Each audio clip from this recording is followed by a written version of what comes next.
meu pai não me bater. Sem recreio de saco cheio porque eu não fiz o dever. A professora já tá de marcação porque sempre me pega. Disfarçando, espiando, colando toda a prova dos colegas. Ela esfrega na minha cara um zero bem redondo. E quando chega o boletim lá em casa eu me escondo. Eu quero jogar botão, videogame, bola de gude. Mas meus pais só querem que eu vá pra aula. Então dessa vez eu vou estudar até decorar, compadre. Pra me dar bem minha mãe deixar eu ficar acordado até mais tarde. Olá, você tem uma avó ou um parente que apesar da idade avançada ainda se mostra super ativo?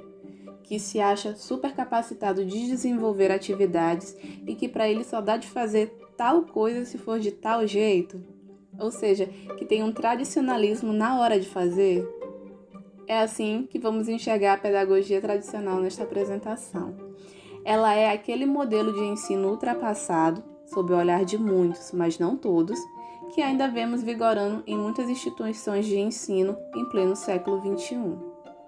A linha tradicional de ensino teve a sua origem no século XVIII, na França, a partir do Iluminismo.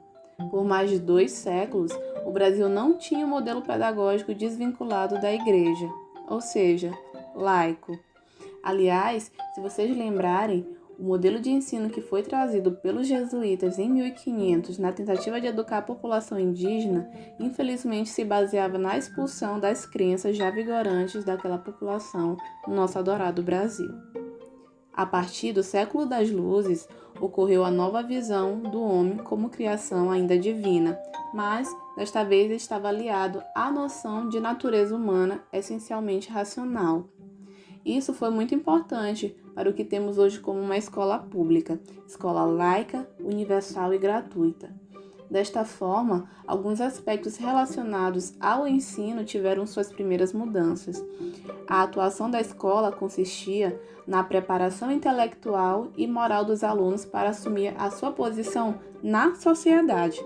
Se você nascesse um servo, você seria educado a fim de cumprir a sua posição naquela casta. E quando eu digo casta, vale ressaltar que a permutação para um nascido em uma determinada classe para outra superior nem existia, devido às condições desiguais, formulando assim a permanência do modelo social regente. O compromisso da escola seria então com o quê? Seria com a cultura desassociada dos problemas sociais que eram tidos como pertencentes àquela época. O caminho cultural em direção ao saber seria o mesmo para todos os alunos, desde que eles se esforçassem, reforçando assim o ideal do capacitismo e da meritocracia. Vejamos então, a partir disso, quais seriam os conteúdos estudados dentro dessa escola, Daiane.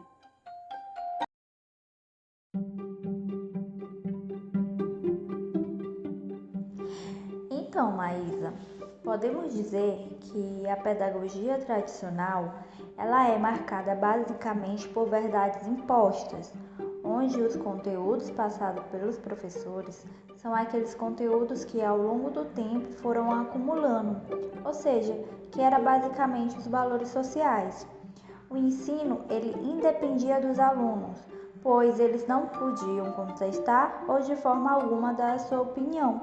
E desta forma, só caberia aos alunos a tarefa de sua aprendizagem, que era aquela aprendizagem decorativa, e a do professor era direta e sem delongas. E com esse ensino considerado enciclopedista, os conhecimentos da humanidade eram repassados todos de uma forma decorativa, para que o ensinamento se firmasse na cabeça dos alunos. E realmente, os alunos tinham uma grande capacidade de decorar, mas a parte de sua inteligência em si era fraca, pois dependia muito de sua vontade própria. Os professores preparavam as aulas de forma minuciosa, as avaliações eram todas de poder decisório somente dele, e as aulas eram todas passadas por meio da explanação oral, e eles também eram responsáveis pela análise. Fernanda, você poderia me falar mais sobre os métodos de aprendizagem?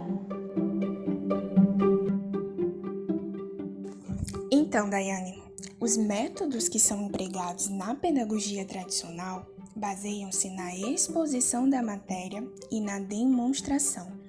e tanto a exposição quanto a análise são feitas pelo professor, levando em consideração os seguintes passos. A. Preparação do aluno, que é a recordação da matéria anterior. B. A apresentação, que é o realce de pontos-chave por meio da demonstração. C. A associação, que consiste na combinação do conhecimento novo com o já conhecido, por meio da comparação e da abstração. D.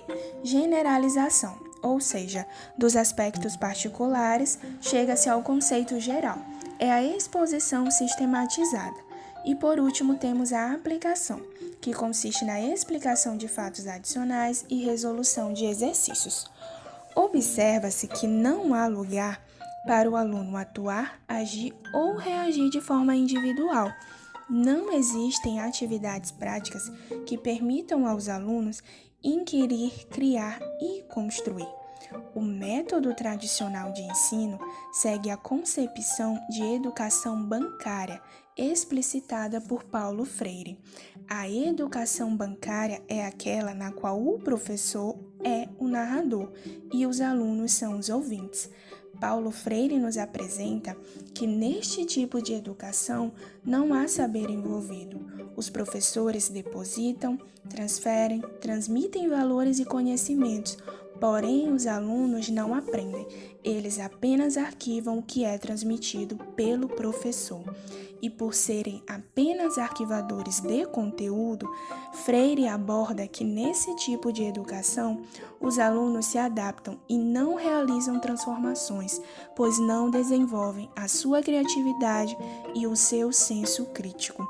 Portanto, observa-se que na educação bancária, o professor é quem educa, sabe o conteúdo e escolhe qual será o conteúdo programático, e os alunos são apenas espectadores do professor, não interagindo com o mesmo.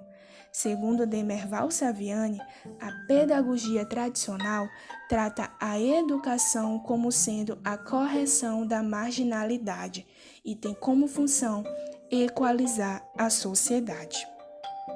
Vejamos agora como ocorre o relacionamento do professor com o aluno na pedagogia tradicional.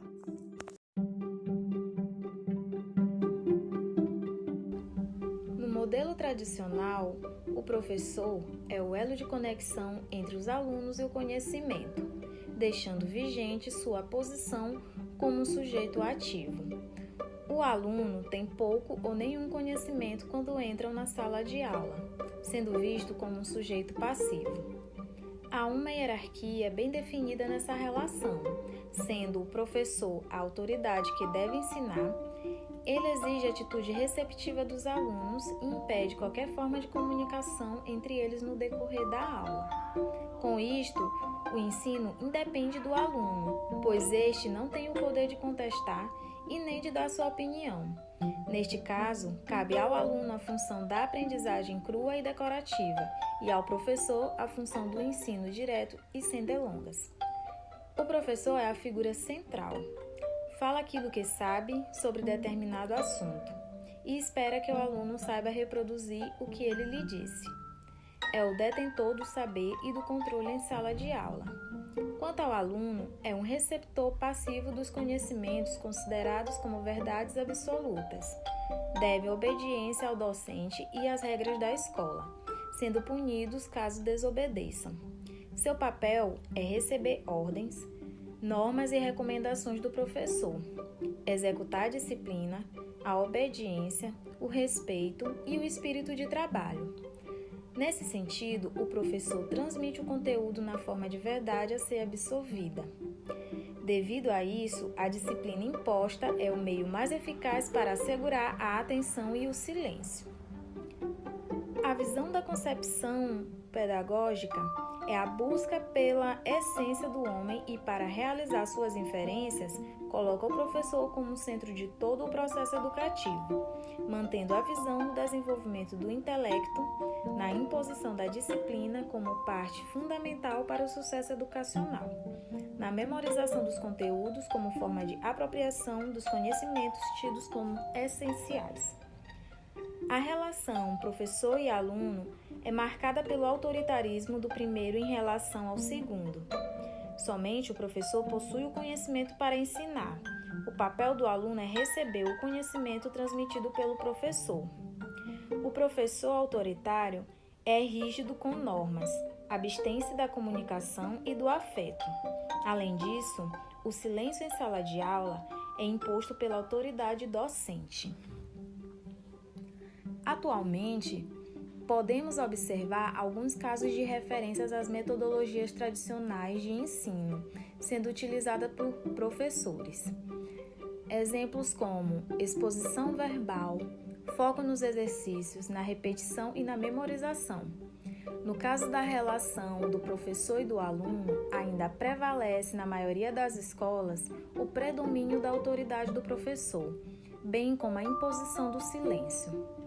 O perfil do professor tradicional nos dias de hoje preza pelo respeito à sua autoridade, à organização da sala de aula, pois conserva-se essa prática por haver problemas com desordem e desrespeito. E agora a Jaqueline irá falar um pouco sobre os pressupostos da aprendizagem.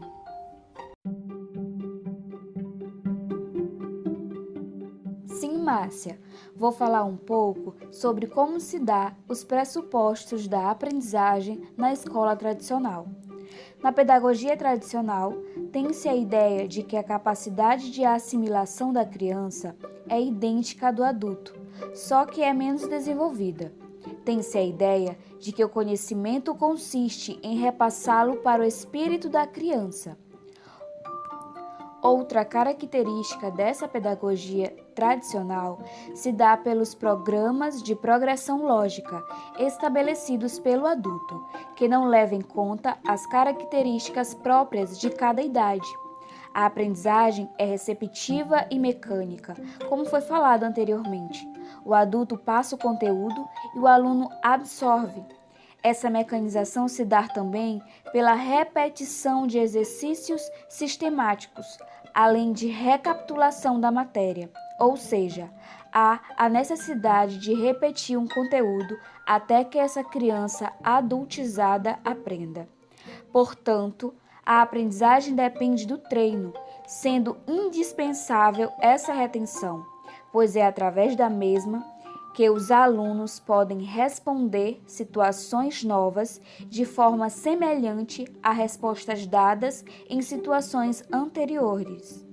Dessa forma, a avaliação se dá por verificação de curto prazo, que é através de exercícios orais, ou a longo prazo, através de provas escritas. É com você, Laís. Nos fale sobre as manifestações na prática escolar.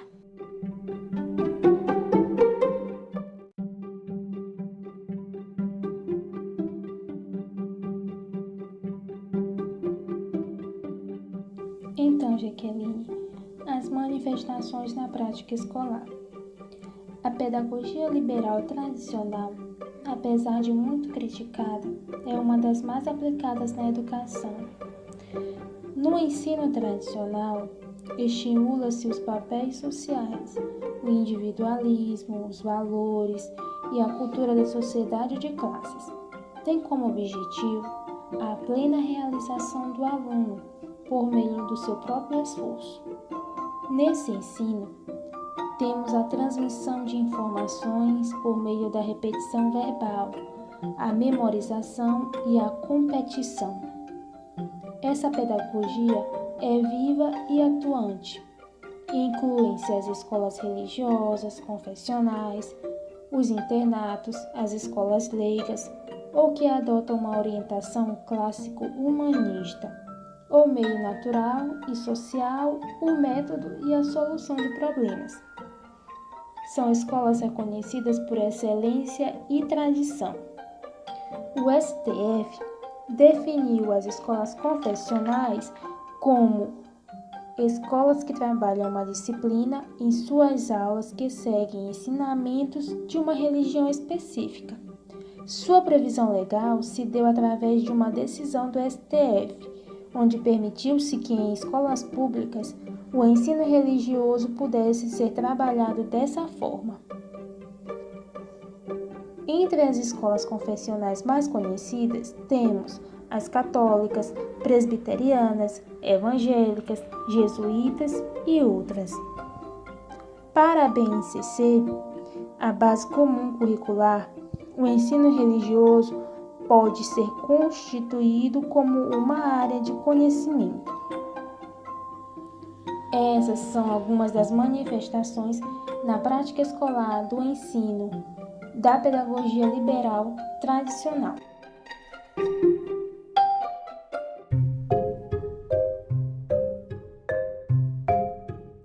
Em suma, o estudo da pedagogia tradicional, erroneamente aplicado nas escolas, é uma espécie de educação alheia às experiências e reais necessidades dos alunos, já que promove uma certa padronização do conhecimento, onde o professor é o dono do conhecimento e transmite aos poucos para seu aluno, que passivamente apenas memoriza o conteúdo de forma a saber, ou melhor, decorar, sem uma mínima interação aluno-professor. A verdade é que a escola tradicional não funciona mais tão bem e por um motivo bastante razoável. As pessoas simplesmente não são mais as mesmas. E como o grande capital de um ensino de qualidade é o humano, torna-se impossível manter uma metodologia estática em uma realidade em que o incentivo é totalmente voltado ao dinamismo. Sendo assim, é fundamental ultrapassar as barreiras do tradicionalismo para que a sociedade deixe de ser alienada às suas reais condições e busque uma revolução através da educação.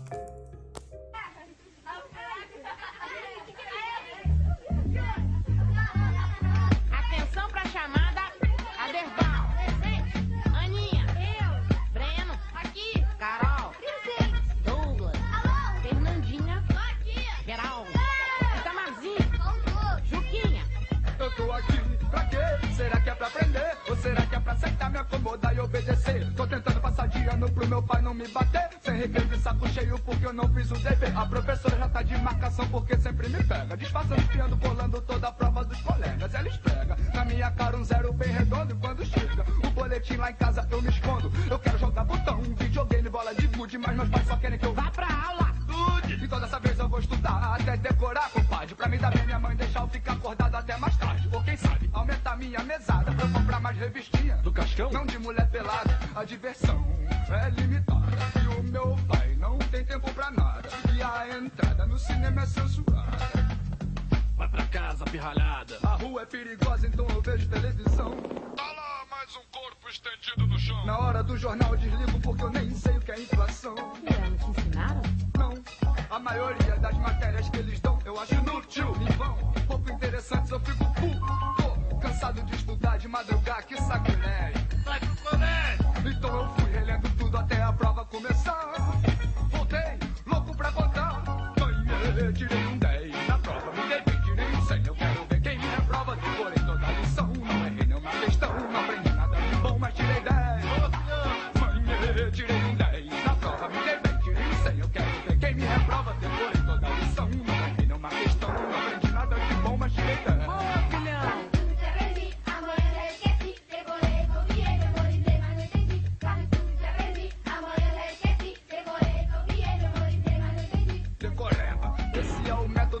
Eles me tratam como a peba. E assim eu não raciocino, não aprendo as causas e consequências, só decoro os fatos. Desse jeito até a história fica chato. Mas os velhos me disseram que o porquê é o segredo. Então quando eu não entendo nada, eu levanto o dedo. Porque eu quero usar a mente pra ficar inteligente. Eu sei que ainda não sou gente grande, mas eu já sou gente. E sei que o estudo é uma coisa boa. O problema é que sem motivação a gente enjoa o sistema. Bota um monte de abobrinha no programa, mas pra aprender a ser um ignorante. Ah, um ignorante. Por mim eu nem saía da minha cama. Deixa eu dormir. Eu gosto dos professores, eu preciso de um mestre. Mas eu prefiro que eles me ensinem alguma coisa que preste. O que é corrupção, pra que serve um deputado. Não me diga que o Brasil foi descoberto por acaso. Ou que a minhoca é hermafrodita ou sobre a tênia solitária. Não me faça decorar as capitanias hereditárias. Alô, quem tá querendo a prova de amanhã? Quadrado da hipotenusa, cromossomas, tabela periódica, os afluentes. Vamos fugir dessa jaula, hoje eu tô feliz. Eu tô dente? Não, a aula, matei a aula porque eu não aguentava mais e fui escutar um pensador escondido dos meus pais, mas se eles fossem da minha idade eles entenderiam. Esse não é o valor que um valor merecia. Ih, sujou, hein? O inspetor. Acabou a farra, já passaram do coordenador. Achei que ia ser suspenso, mas era só pra conversar. Me disseram que a escola era o meu segundo lar. E é verdade, eu aprendo muita coisa. Realmente, faço amigos, conheço gente, mas não quero estudar pra sempre, então eu vou passar de ano. Não tem outra saída, mas o ideal é que a escola me prepare pra vida, discutindo e ensinando os problemas atuais e não me dando as mesmas aulas que eles deram pros meus pais, com matérias das quais eles não lembram mais nada. E quando eu tiro 10 é sempre a mesma palhaçada. Mãe, tirei um 10 na prova, ninguém vem, tirei um 100. Eu quero ver quem me reprova, decorei toda a lição. Não errei numa questão, não aprendi nada de bom, mas tirei 10. Mãe, tirei um 10 na prova, ninguém vem, tirei um 100. Eu quero ver quem me reprova, decorei toda a lição. Não errei numa questão, não aprendi nada de bom, mas tirei 10. Encarem as crianças com mais seriedade, pois na escola é onde formamos nossa personalidade. Vocês tratam a educação como um negócio onde a ganância, a exploração e a indiferença são os sócios. Quem devia lucrar só é prejudicado. Assim vocês vão criar uma geração de revoltados. Tá tudo errado e eu já tô de saco cheio. Agora me dá minha bola e deixa embora pro recreio.